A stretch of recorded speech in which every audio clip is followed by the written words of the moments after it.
So we may finally have a return date for these two, man. Talk about two people who need a vacation. But on the other hand, I want to see their paychecks, because the amount of overtime they should have on these paychecks, bro, they shouldn't have to go back to work. They should be able to come home and retire. They've been gone so long. But I'm happy to hear this nonetheless, that they could be home sooner than expected is what I'm hearing. But we're going to check it out. So before we get into everything, you know how this goes. Question everything. You should. And remember, this is for entertainment purposes only. Let's get to it. Two astronauts who have been on the International Space Station for more than 6 months could soon make it back to Earth. Sonny Williams and Butch Wilmore launched back in June. Problems with their transport capsule forced them to remain in space beyond their original mission dates. NASA says they've adjusted the scheduled launch now of another capsule, and the pair should be home by mid-March. Two astronauts who have been on the mid-March. That's way better than what I was hearing before. I think they would possibly be up there another year. Time to check your kitchen cabinet. Several brands, of canned tuna sold at stores like Trader Joe's, Publix, and Costco have been voluntarily recalled. This is due to a risk of botulism. Thank you. A potentially deadly foodborne illness. The affected products have a defective lid and were packaged under Trader Joe's and H-E-B's brand names, along with the Genova and Van Camp brands. They have a best if used by date in 2027 and 2028, and the canned tuna was sold in at least 26 states and the District of Columbia. No illnesses have been reported. If you have the tuna, you can return it for a refund or just toss it. Time to check your kitchen cabinet. I think it's funny how the scariest place in our house has now become our cabinet, our pantry. That's pretty much the scariest place in our home right now. I don't know if y'all have noticed it yet, but it's scary in there. Not knowing what's safe to eat. Yeah. So I've got another drone update. I am up visiting my parents in Massachusetts. I'm not in Connecticut, and I have not seen any drones until tonight, right? I got my sister as my witness and my dad too. You saw them, right? What does it make you think of? Like, what are you thinking? The government's watching us. I don't know about that, and we don't have any evidence to say so, so I'm not accepting or declining that, because we don't know what it is. I don't think that it is, but who knows? What did it look like? Big. Big? But this drone came flying from the back deck. I'm like, Dad, get out here. He's trying to go grab a flashlight to flash up at it, because he doesn't know what it is either. But by the time I go upstairs, grab my phone, because I didn't have my phone, I watched it go literally probably 25 feet above me, over the back deck, and through my backyard into the front yard. So I had to go upstairs, grab my phone, and then that's where I got this clip.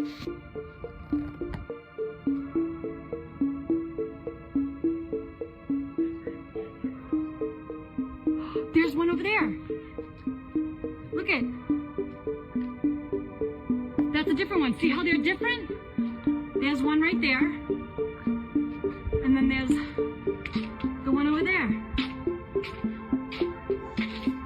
Dude, what? That is weird, huh?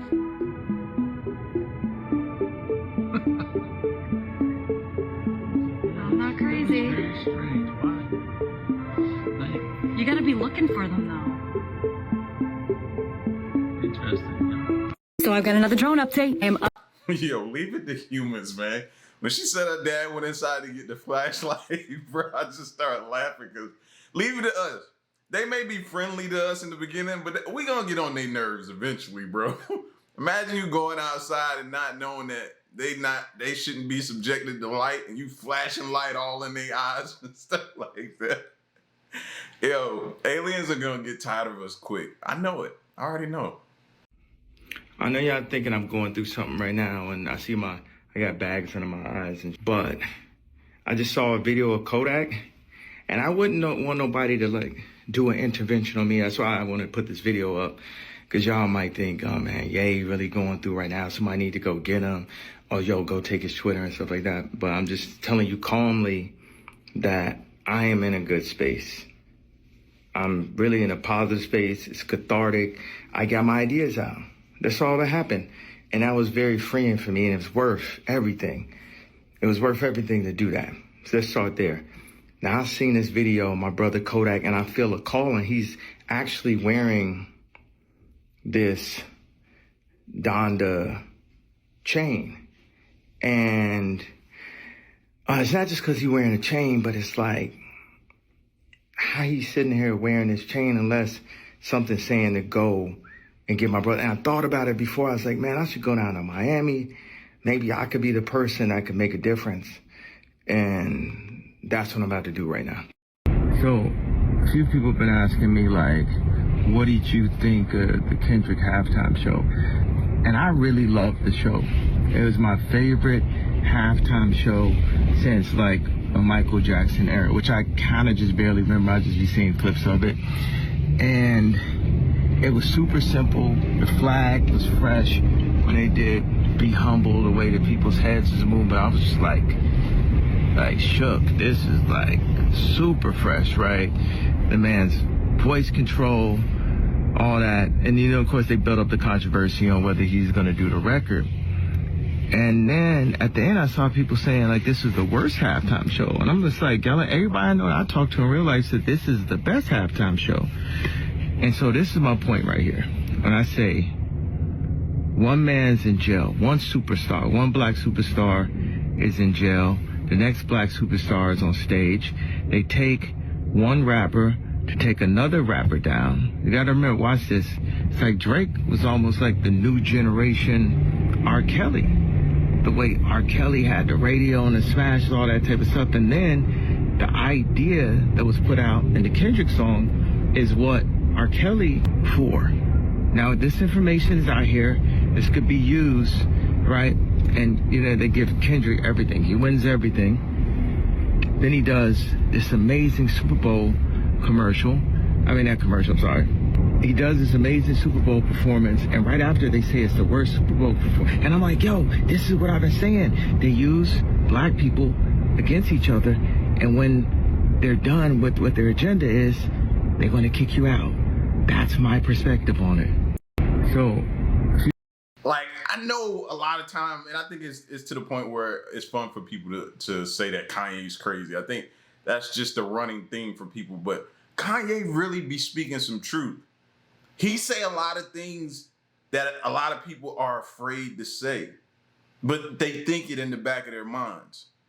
Like, do he go off on his tangents? Absolutely. But if you pay attention when he go off on his tangents, his money kind of goes up.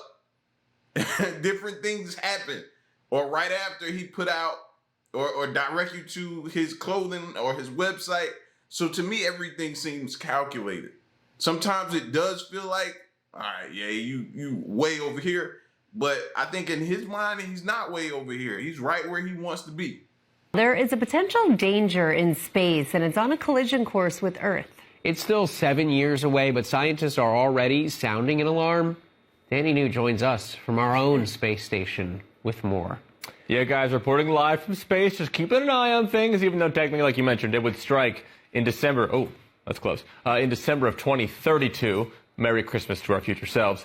Here's why we're talking about it, though. Since this asteroid was discovered in December, its likelihood of making impact here on Earth has almost doubled now, given it doubled from a 1.3% chance to a 2.1% chance. But that is still, according to a NASA engineer who talked to ABC News, quote, uncommon to be at 2%. So keep your eyes peeled. And here, let's get a look at what NASA is telling us it looks like, that little green circle. And as you can tell from the picture, it is between 130 feet and 330 feet in diameter. And NASA says it is large enough to cause some localized damage if it's struck. NASA, when they gauge these things, they use a specific scale to categorize potential danger. And on its scale of 1 to 10, the asteroid comes in at a 3, guys. How would you feel about a 3 out of 10? Well, I feel okay, but considering it doubled just since December, we'll have to keep our eye on it. There is a potential. Now, my question is where's the window of time at? How much time do we have left in that window to knock it off its course before it's just not going to work and it'd be too dangerous for us to do? That's what I want to hear. And why aren't we taking it? Is there some legit reasoning behind it why we're not trying to knock it off its course towards us? So, an asteroid may be hitting Earth soon.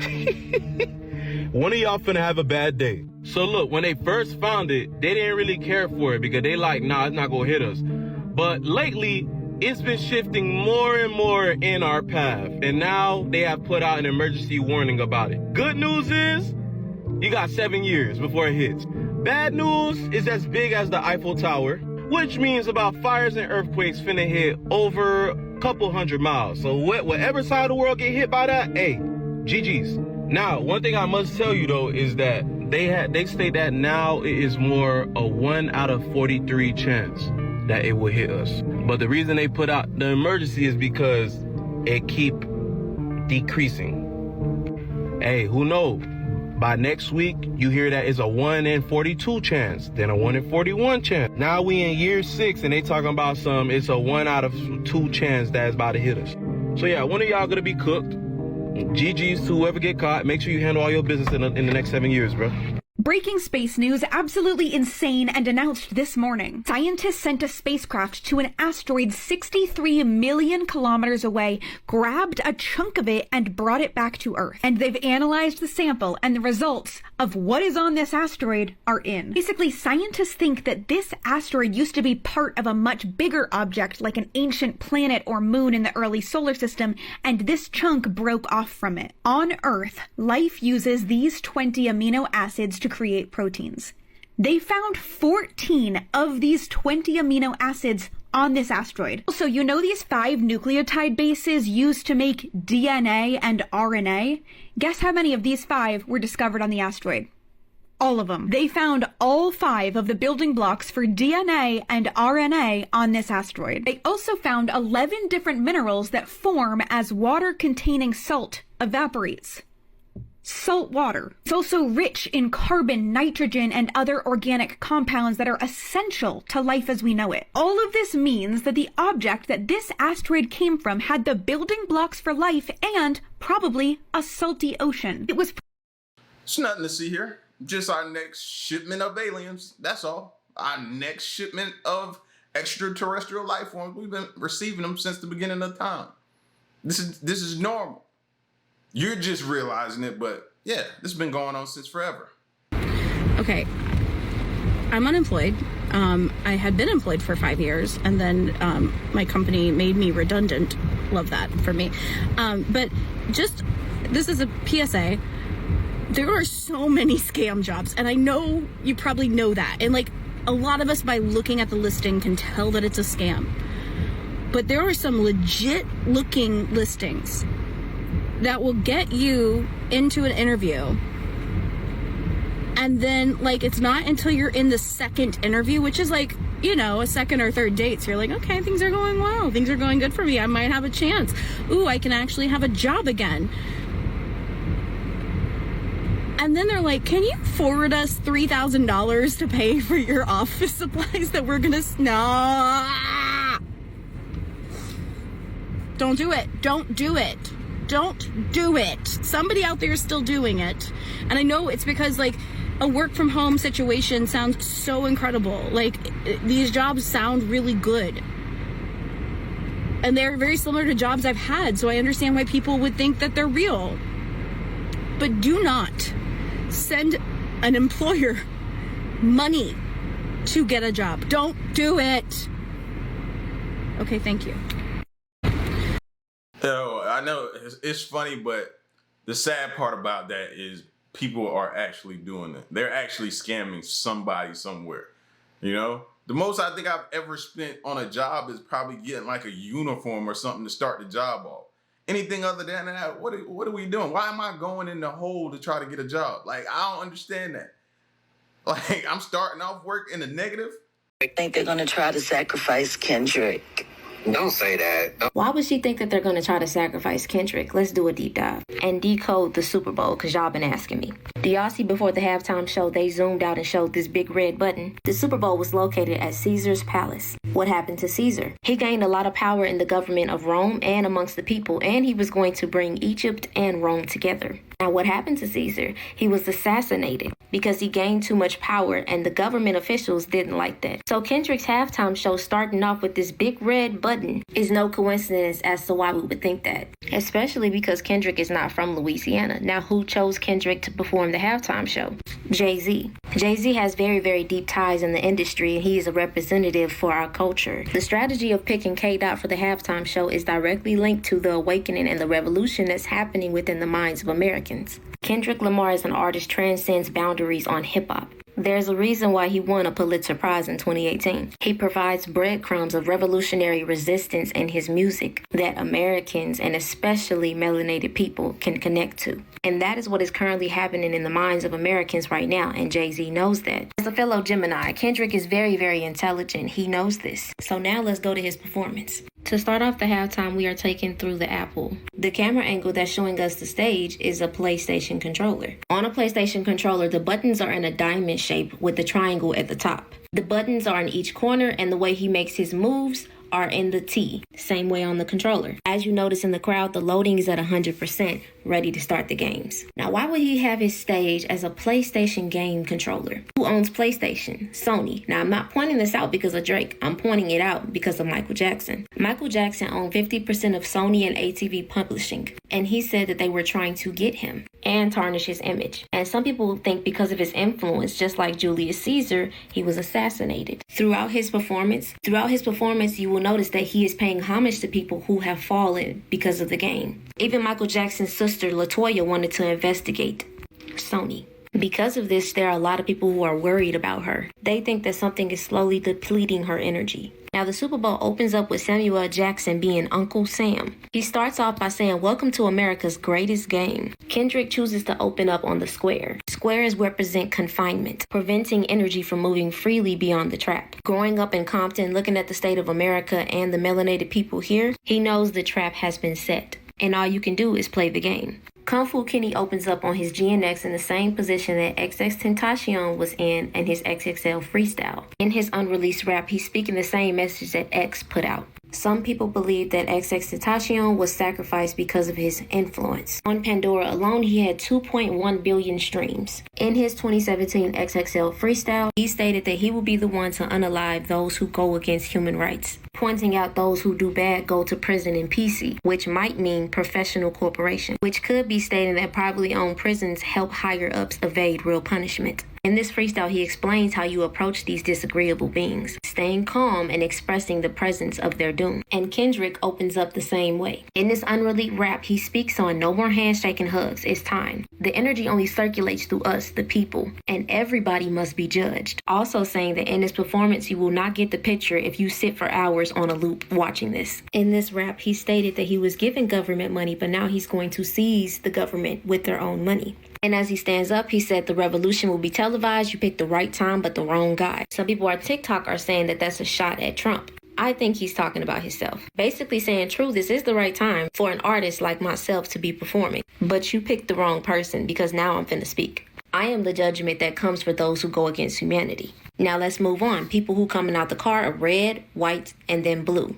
They are excited. They ready to pop off. They ready for whatever is to come. The white and the red shake hands, and then women in red are coming out the GNX. GNX represents humanity. After all of the players come out, the only ones who stay with him is the women in red. You notice that the women in red have wigs that are half black and half red. For Kendrick, the black is representing humanity and also representing Black Americans. That term black is for a whole nother video. Let's get into what these colors mean. We know that the colors that he used was to show symbolism to the American flag. The color red is the symbol of sacrifice and the blood of those who fought for the country. You know, the bravery it takes. The white represents purity, innocence, angels, freedom, peace when you wave the white flag. And blue represents justice and strength. In the performance when they got out of the GNX, the men left. He is the only man standing on the stage with the women who are all in red. Now, for those who know the statistics of melanated Americans' households, they know that the men leave and the women stay, but they deal with all of the sacrifices, taking care of life, and showing the willingness to stand by with all of this tragedy that is happening in America, and still decide to create life in this current circumstances. Now, Squabble Up turns on. There are men in white who are on the stage with him. Notice how there is no blue. They shield him and give him the energy and protection he needs to get through this. There is no blue, there is no justice right now, but he's still being amped up by the angels, by the white, the pureness, the innocence. Basically saying, we got him, what y'all gonna do? During this entire time, we know that Kendrick knows that he is a pawn. In my head, he is representing Malcolm X and Martin Luther King Jr. Because in him saying the revolution will be televised, he's contradicting the original terms of what Jill Scott said. I feel like what Jill Scott meant is that there's no way that they are going to allow you on their platform to revolutionize the Americans to show the true truth, to speak about what's actually happening, to send a message to the Americans, always twisting that free will, trying to reactivate the spell. So they're gonna need a pawn whose track record shows the connection of revolution, but also initiated into their industry, their system. Martin Luther King was having late night phone calls with the president. Then he realized he's integrated us into a burning house. And Kung Fu Kenny represents both being in the industry and also being a revolutionary. This is why he knows he's the pawn in this great American game connecting the culture. Now we gotta go to a part 2. I will see you there. Now, that was by far the best one I've seen break down. And I love how Kendrick leaves it to everyone else's interpretation. You'll probably never hear him speak on it, break it down, give the reasoning behind each thing, the setup, the symbolism, what it means, what it represents, what he was thinking, what was going through his mind, what was he trying to convey, all of that. I don't think we'll ever get that from him. But as far as the ones I've seen so far, she has the best breakdown. I don't know if there's any truth to it, but like I said, I've probably seen 4. This has been the best one out of the 4. I'm still looking though. Today, TD Bank pled guilty to multiple felonies, including conspiring to violate the Bank Secrecy Act and commit money laundering. TD Bank has also agreed to a $1.8 billion criminal penalty. Combined with civil enforcement actions announced today by other agencies, the United States will be imposing a total of approximately $3 billion against TD Bank. TD Bank created an environment that allowed financial crime to flourish. By making its services convenient for criminals, it became one. Today, TD Bank became the largest bank in U.S. history to plead guilty to Bank Secrecy Act program failures and the first bank in history to plead guilty to conspiracy to commit money laundering. This is also the largest ever penalty under the Bank Secrecy Act and the first time the Justice Department has assessed a daily fine against a bank. Today, TD Bank... This is insane. Like our financial system, banking system, it just is corrupt. It is so corrupt. Like we're hearing things every day come out that just exposes the corruption going on. And they get to hide behind the banking system. The banking system is being fined or whatever is happening to the bank. We'll never see nobody in cuffs. When are we gonna see somebody? Let me or you do some laundering or something like that. Oh, you for sure they're gonna perp walk us in handcuffs. No. This is the Chesapeake Bay Bridge, y'all. Look at this. It takes 20 minutes to get across. You go over the bridge, then you go through a tunnel underwater and then back on the bridge. Who went underwater and built the tunnel? How often are y'all inspecting this? Because the math ain't mathing. People get so much anxiety from this bridge, y'all, that they have to hire drivers to take them over. The city even has drivers that will do it for free, but if it's short notice and you just like get there and you're like, I can't do this, they got drivers there that will take you over the bridge for a small fee. Baby, I'm not even gonna need a driver. I'm gonna need a plane. Or you're gonna have to give me some anxiety medicine to knock me out, because why? How, Sway? How? And then 15 cars since 1964 have gone over. The last car was 2023 in June. No, not gonna do it. No. This is the Chesapeake Bay. Can y'all imagine breaking down on... Absolutely not. Getting halfway across and then something going wrong with your vehicle and having to sit there? Nope. Nah. I'm definitely not going to sit there. I'm getting out and walking.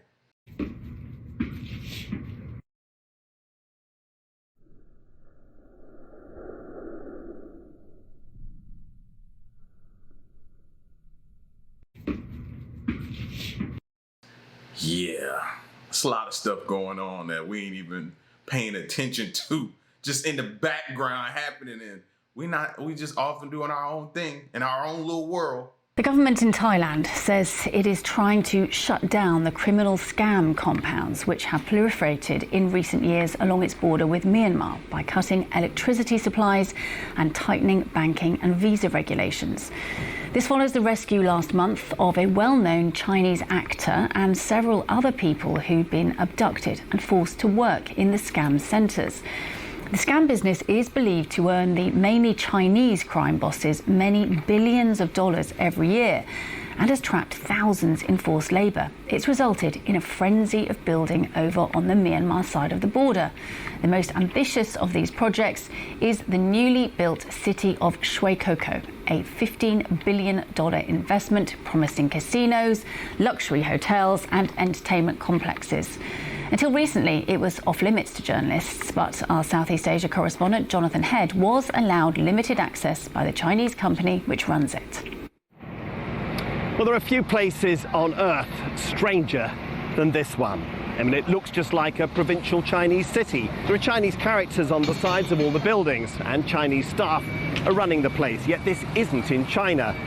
It's in Myanmar's Karen state, one of the poorest and most isolated parts of Asia, where an insurgent group has been waging war against the state for more than 70 years. So why has a Chinese company called Yatai built all of this?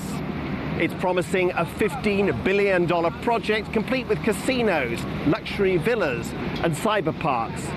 The reason, say Yatai's critics, is scam centres, human trafficking and money laundering. Yatai's boss, a Chinese man called Shi Jiang, is currently languishing in a Thai prison, wanted by the Chinese government for being a gambling kingpin. Well, we've been driving around Shwe Koko for a while now, and this really is the most extraordinary place. Technically, we are in the middle of a war zone in Myanmar, and yet the scale of the building, the ambition of this project is breathtaking. What's much less clear, though, is what the business model is. I mean, they say they've ended the scams and the human trafficking, but looking around at all this, you just can't figure out where the money's coming from to fund it. Yet. Yeah, they started off the video by saying it's one of the poorest places and cities. For them just to have that kind of money, something not right. Maybe Doge need to go check their books. Thai had invited us to see Shwe Koko, as they call their city, to show they hoped a different side. It's a safe, green city, they kept telling us. Everywhere they've put up these huge billboards, promising in 3 languages that forced labour and human trafficking are no longer permitted. On the streets we saw only the local Karen people who come here to work in the hotels and restaurants. There was, unexpectedly, a library and even a not entirely convincing branch of Starbucks, but we saw few customers. They allowed us to see only the outsides of all the buildings. It's private, they said, when we asked to go in. Some local people quietly told us that the scam business still thrives here. You could see bars on the insides of the windows. At night, Shwe Koko lights up with 9 casinos, supposedly for Chinese gamblers, but there are few visitors. They allowed us to see these spectacular karaoke rooms, though in them we met only these young Chinese women who work here. And all the time, from screens on the walls, the face of the now jailed Shi Jiang looked down at us, extolling his vision of a shining new city. Well, let's speak to our Southeast Asia correspondent, Jonathan Head. Jonathan, hello to you. I mean, journalists are rarely allowed into these kinds of projects. So why do you think the Chinese company Yatai wanted the BBC there?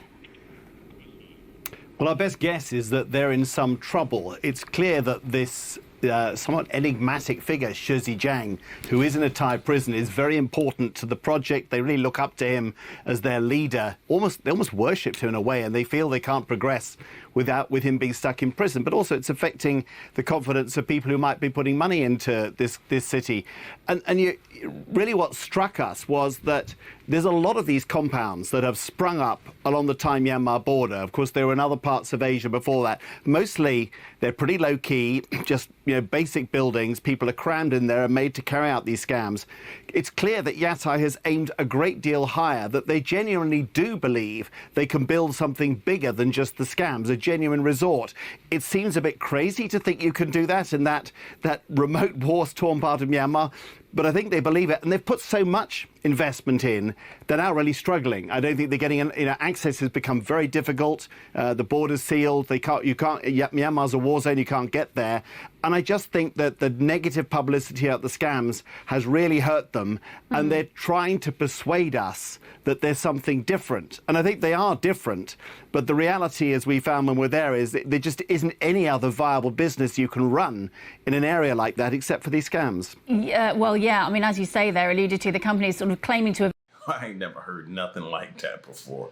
The only viable business you can run is a scam. Have you ever? I have never. This is wow. Ended the scams, but you know, what can you make of those claims, having seen it on the ground? They're not credible. I think what the company has done is, in an alliance with this local armed group which protects them and has given them the land, they're trying to push the most abusive forms of scamming out of Shwekoku, and they're tending to move to these other much smaller scam compounds further south. But the actual scam business, even if it's run by workers who do it voluntarily, is going on. And we met a young woman who'd been working there just a few days before we got there, and she spelled out exactly how they did it, and she said it's right across the city in every building. These were the buildings we were looking at. So they all had bars in the windows. They had labels saying that they're representing them as obscure financial services. We were never allowed to look inside, but she told us all of them have scams operating. And yes, the workers are working there voluntarily, but of course there are victims of these scams. There are huge numbers of people around the world being defrauded of their savings. Yeah, and I guess not just there, the scams sort of along the Myanmar-Thailand border, and understand were also mentioned when the Thai Prime Minister met with President Xi yesterday. Yeah, this is the first. And then we sit around, we be like, how can somebody just wake up and just decide they're going to scam people today? Elderly women, children, people, hardworking people. And then you hear, in some places, in some areas of the earth, they're being forced to do this. First visit for this young Thai Prime Minister since she came to office last year to China. It's a very important relationship.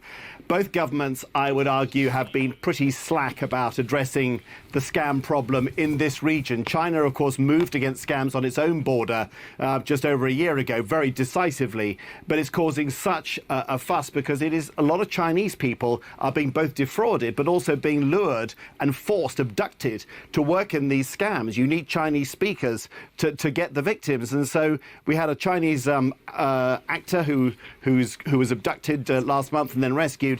His case went viral on social media, and both governments realise now it really is damaging. They have to do something. That is a real problem, particularly for Shwekoku. These moves going against them, the cutting of power, of telecoms, of all sorts of other access, are going to make it very difficult for them to function. Jonathan, we'll have to leave it there, but it's a really fascinating insight. Thank you.